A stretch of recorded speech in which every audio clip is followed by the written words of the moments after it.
in a given year. When applied to the 2004 U.S.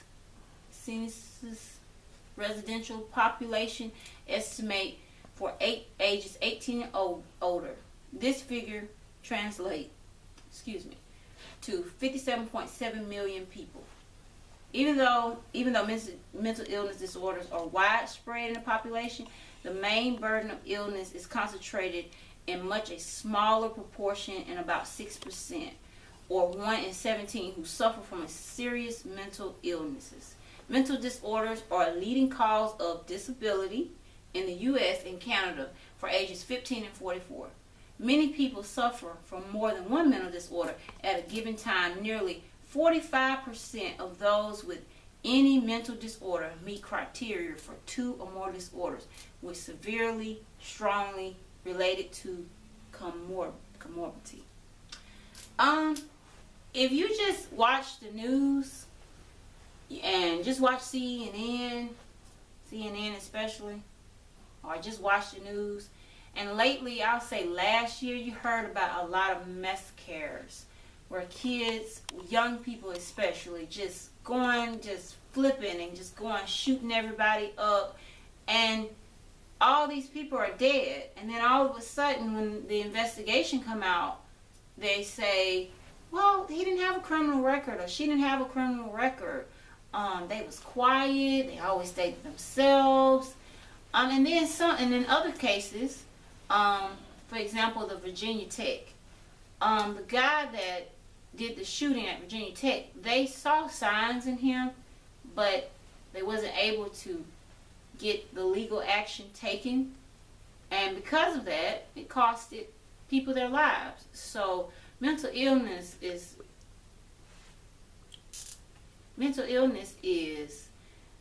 something very serious that's happening in America and everywhere. Okay, so we're going to talk about some of them.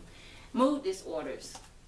Mood disorders includes a major depressive disorder, a dissociative disorder, and a bipolar disorder. And it says approximately 20.9 million American adults, or about 9.5% in the U.S. population age 18 and older in a given year, have a mood disorder. That's a lot of people. That's a lot of people. So we must learn from a Christian perspective. You don't know who you're talking to, and it's so important, and just in general, to treat everybody with love and kindness, because you don't know, you may have a killer beside you waiting to tick. That's a lot of people struggling mentally. So it's important to show kindness and love, because you might say one thing to a person, you may be just joking, and they flip on you. And so we have to be careful how we treat people. Suicide. Suicide is a sad thing. You know, to end your life, you know, you have this beautiful life and one little problem that you feel like you can't face, so you end up committing suicide. It says in 2004, 32,439, approximately 11 per 100,000 people died in suicide in the U.S. More than 90% of people who kill themselves have a diagnosed mental disorder, most commonly a depressive disorder or a substance abuse disorder. The highest suicide rate in the U.S. are found in white men over age 85. 4 times as many men and women die by suicide. However, women attempt suicide two or 3 times as often as men. So that's very sad, because just like I was describing about the bills, you may have a circumstance where you have a job loss and you have something going on, and you feel like your mind is telling you, I don't have no way out, and the only way to get away from this problem is committing suicide. But that's not the answer. But that's a lot of people that done self-murdered themselves. So we need to be aware of mental illness and how serious it affects people in general. And then they go on talking about schizophrenia, which we've already talked about that. anxiety disorders, panic disorders, oppressive compulsive disorder. Let me read this. It says approximately 2.2 million American adults at the age of 18 and older, or about 1.10% of people in this age group in a given year, have OCD. The first symptoms of OCD often begin during childhood. However, the median age of onset is 19. And then we describe post-traumatic stress disorder, general anxiety disorder, social phobia. I mentioned something about, some people have problems socializing. It says approximately 15 million Americans, adults at the age of 18 and over, or about 6.8% of people in the age group in a given year, have social phobia. Social phobia begins in childhood, typically around 13 years of age. Eating disorders is a mental illness because you have an obsessive with your body. You got to feel like I got to be a certain shape, and you begin to eat. You have eat too much or eat less, or they call it binging, where you eat the food and you throw it back up.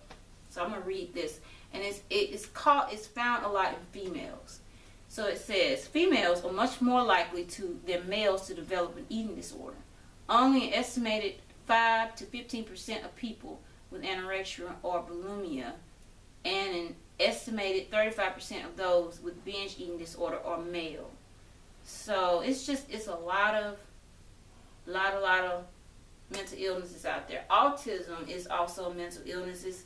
It's when a child has not fully developed. Sometimes they can't talk. The only way they can talk is through their body language.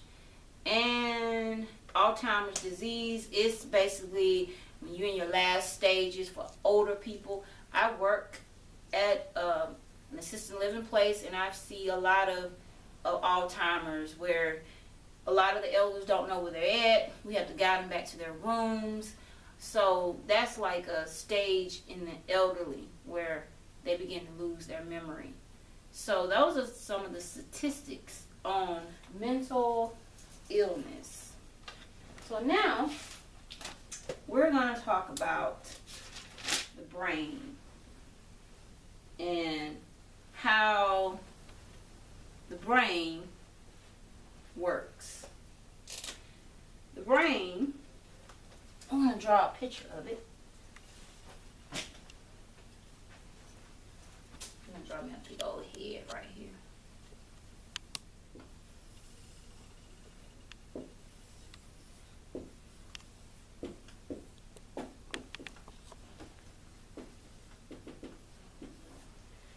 This is where mental illness starts, in the brain, because the brain controls everything in our body, from how we move our hands, when we talk. Everything we do is being controlled by the brain.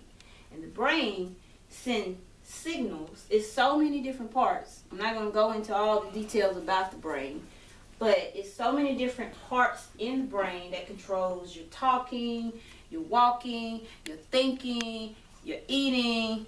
Everything you do, even if we're not even thinking about it, everything has to go through the brain before the body, this is the body, before the body can be active. Even though some people may say, oh, I didn't even think about doing it. I just did it without thinking. That's not true. It goes, even though you thought you didn't think about it, it have to go through the brain before the body can react to it. So this right here is amazing. But if we damage it with negative thoughts and negative inputs, we can damage our brain, and our output will be negative. So it's so important to take care of our mind, because our mind is the key to everything we do, how we think, where we're going. So that's something about the brain. I wanted to share that. So now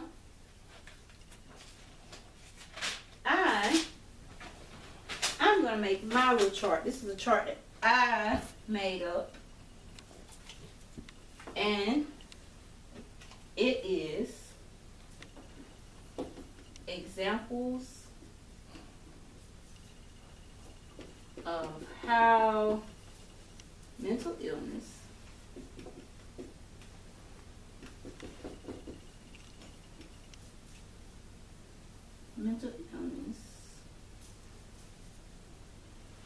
the outcome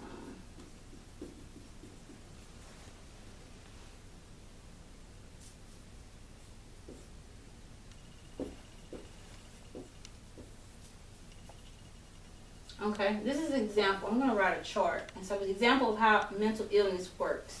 The input and the output. Let's take this for example. I'm going to draw a little child right here. Say this is a kid in school and he is being bullied. Somebody at school is bullying him. So he hears those words, and that's bullying, and it goes to his mind. And then, after he hears those words, he think about it. So after he think about it, there's an output. First it goes to his head, and this right here is mental illness.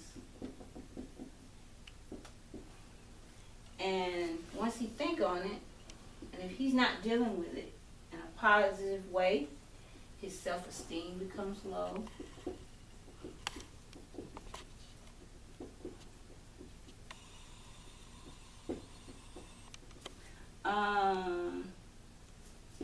How sometimes you hold in your emotions.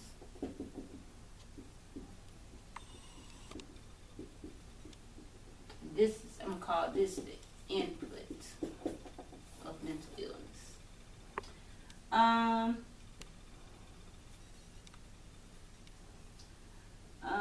No resolution to the problem.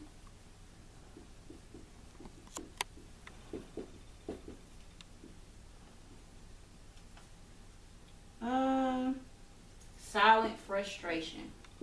And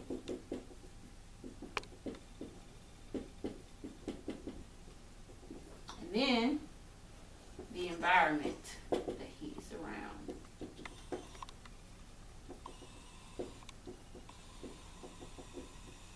Okay, so that's the input, and the output can be suicide. You could probably go to the school and murder someone else.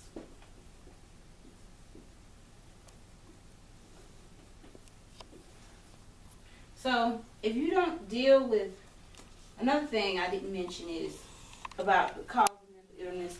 What environment you be around affects your mental state. Just like this chart here, he's surrounded by kids that's bullying him, and it affects how he thinks. And so it goes to mental illness, and he suffers from all these negative things. So if you have a negative input, you're going to have a negative output. So these negative things, it makes him feel low self-esteem, holding in his emotions. He try to get some help, and nobody won't listen. And so the output be suicide, murder, and those things. So this is very important. And who you hang around, your environment, it affects your mind state also. I wanted to show that to you. And now, I want to tie in AIDS and how it affects your mental state. Or any sickness can affect your mental state. But I'm going to use AIDS. Okay. We're going to draw another little person right here.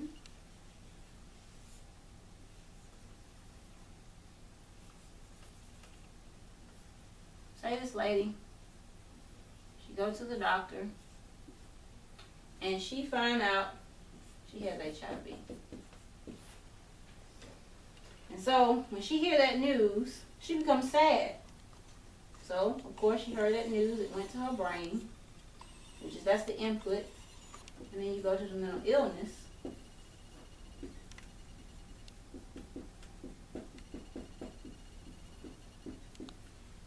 It causes you to go into depression.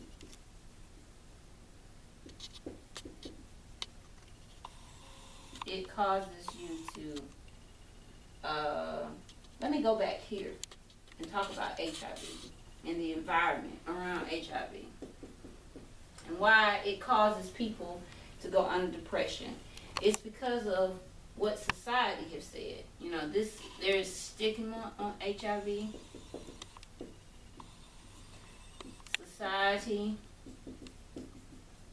you know, and you have people you have to worry about, can I keep my job because I have this disease? How people gonna treat me? So you got all those things. When you're told, or anybody told they have HIV, they think on all these things. And then it leads to depression. And you think, and then it goes to the mental illness state. And it leads to depression. You begin to feel sad. You isolate yourself.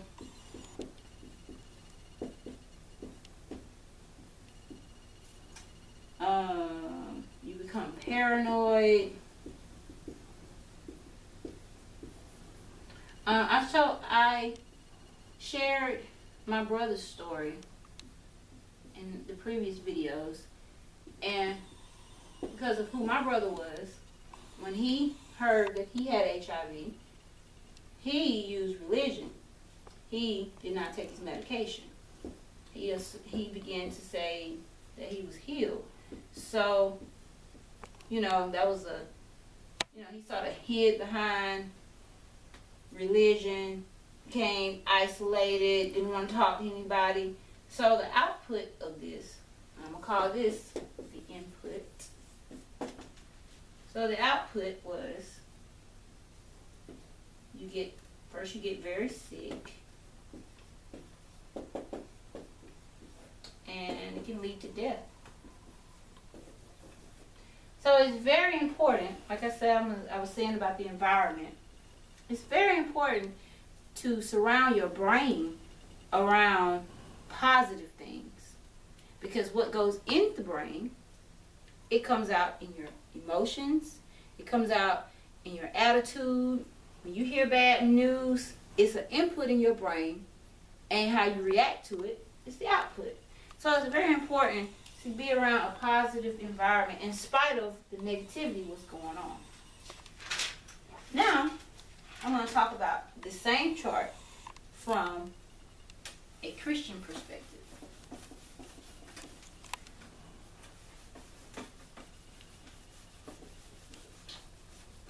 Okay? Say you are just a regular good person. I'm going to call this one just a good person. And this person, I'm drawing a little girl right here.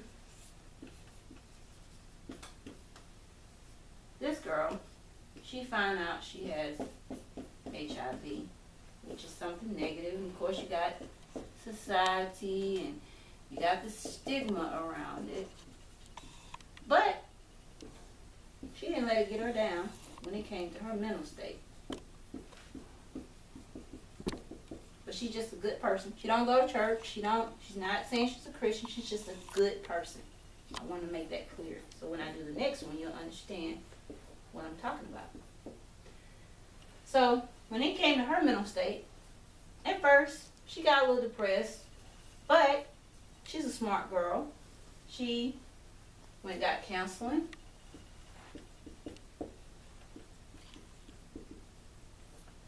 She talked about it.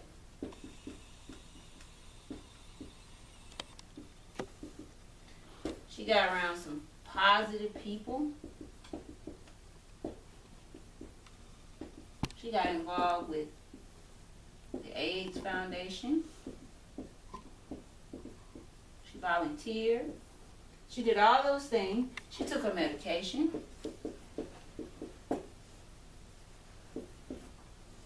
And when her output was, she got a longer life. Now keep in mind, like I said, this is just her average good person. She's not really a church person. She just did the psychological common things that you do. And she got longer life. So that's the good person. It's the good person and it's the positive.